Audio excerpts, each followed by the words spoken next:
What's up, everybody? It's Jake back in the BarBend Garage Gym, and we've got a fun topic today. That's right, we're talking about cold water exposure in the form of ice baths and cold showers.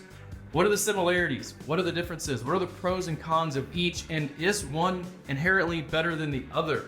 We're gonna talk about all that today, so stick around and find out.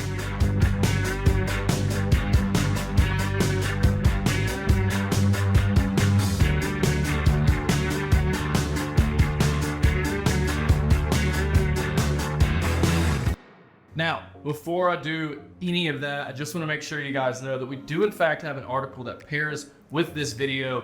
And if that's your preferred method of absorbing information and you want to check out some of the scientific research we have in there, I definitely suggest you go and check it out. All you gotta do is search BarBend, ice bath versus cold shower, and it's gonna pull it right up for you. You can go over all the information that I'm discussing here today. Now, let's really get to it. All right, so the first thing I want to talk about is the similarities between ice baths and cold showers. And the first one is the actual purpose, okay? So both forms of cold water exposure are gonna create the same physiological responses within your body, whether that be looking to increase muscle recovery, improve mental clarity, or maybe decrease inflammation within your body. Both forms have shown pretty positive results across those categories. Now, another thing here is the actual strategy. What I'm really talking about is breath work. If you haven't stepped into a cold shower before, then you probably aren't aware of the fact that your breath is literally going to be taken away as you do either of the two, right? And the big thing here is controlling your breath. Being able to do that is going to allow your body to adjust to those temperatures and allow you to basically endure that. It's kind of difficult at times, but this leads you to my next point, which is combating anxiety. So this might not be the case for everybody, but it is for me. And I think that's huge. What you're basically doing while you're exposing yourself to cold water is simulating the fight or flight response within your body and forcing yourself to go through those moments and really controlling your breath and everything like that can really carry over into real world situations.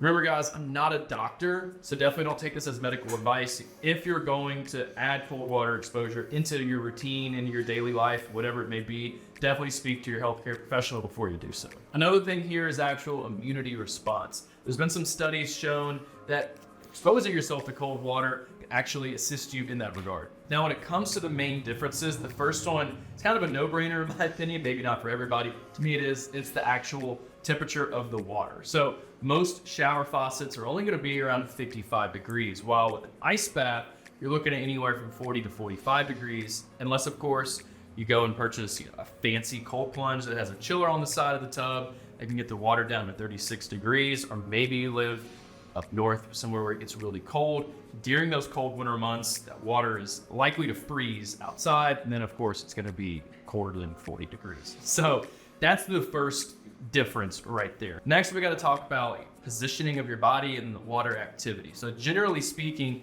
when you are in an ice bath, you're sitting motionless, right? You're completely immersed, maybe up to your neck, maybe you go under. It kind of just depends on your personal preferences, right? But when you're in a shower, you're moving around. You can actually use that cold shower as your normal shower where you're washing your hair, face, et cetera, et cetera. And that can maybe, keep you a little bit warmer as you're going throughout that process. Another thing here is that, with the shower, water is only hitting you in, a specific spot. Your front, your back, side, whatever. Unless you, of course, have a waterfall shower where it's coming on top of your head. So really just depends on what you're looking for. Do you want to be fully immersed within that water? Do you want to kind of test the waters, so to speak, and kind of ease into it?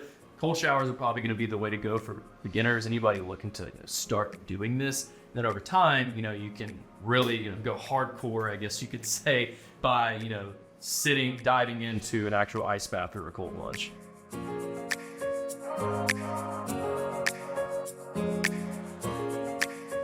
So obviously there are pros and cons, plus and minuses, whatever you want to call it, with both forms of cold water exposure. So let's talk about ice baths first. So first pro I want to bring up is something I just talked about a minute ago, is a boosted immunity response, right? So like I said, there have been studies that show exposing your body to cold water can help increase your immunity. And as I mentioned earlier, if you want to reference our scientific sources that we've cited within our article, definitely go and check out that article, and everything's linked right there for you. The next thing here is reduced inflammation, kind of doubles with muscle recovery. All right, so whenever you have sore muscle, anything like that, people often tell you, go get a bag of ice it, right? It's essentially what you're doing for your entire body when you hop into an ice bath. There's actually some more studies that show that this cold water exposure can actually help you recover faster than hot water. Another thing here is mental toughness. As I mentioned, ice baths are difficult. They're not for the faint of heart. Not everybody wants to do them, and rightfully so. They're pretty uncomfortable to be in. So yeah, over time, you are gonna be a little bit more mentally tough. Now, let's talk about the cons with an ice bath. First one being, it's uncomfortable. They're not fun to sit in. It takes a while to get used to it. I go numb within about 10 seconds, but that's not the case for everybody, which is definitely something that you're gonna have to get used to over time. Another thing here is the actual prep needed. Now, unless of course you have a fancy cold plunge that controls the water temperature and everything like that for you, you're gonna have to go and get multiple bags of ice. You're gonna have to fill up whatever you're using, whether it be straw, actual product like the ice barrel or anything like that, or maybe just your bathtub at home. You're gonna have to go and take all that time to do it. Obviously spend money. Ice gets expensive over time, especially during the hot summer months. You might have to get, if you're outside doing it, you might have to get 80 pounds of ice, maybe even more, just because of how quick that ice is gonna melt. And then of course, I reference, you're not gonna have to do all that if you go and get one of those fancy cold plunges, but those are a chunk of change. So that's another hurdle that you're gonna have to deal with itself.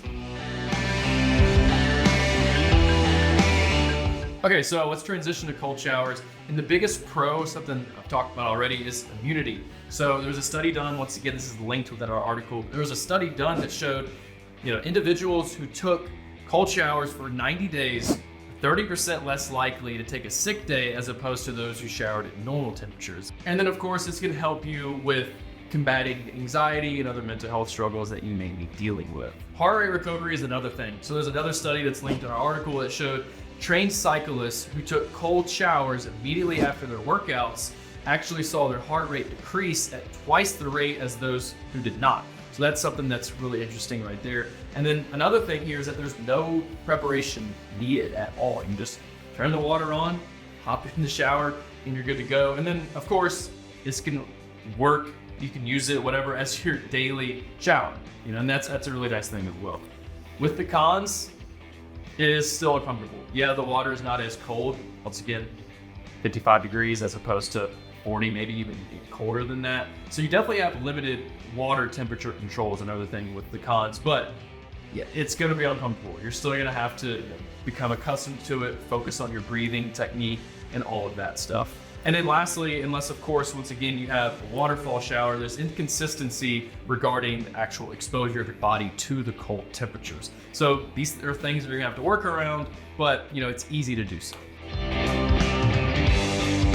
All right, well, that's all I got for you guys today on this video over ice baths and cold showers. While I definitely think both forms of cold water exposure can be extremely beneficial, I gotta give the nod to ice baths. That's my personal preference. I prefer being completely immersed within that cold water. And also my body goes numb pretty quickly, which is great for me individually.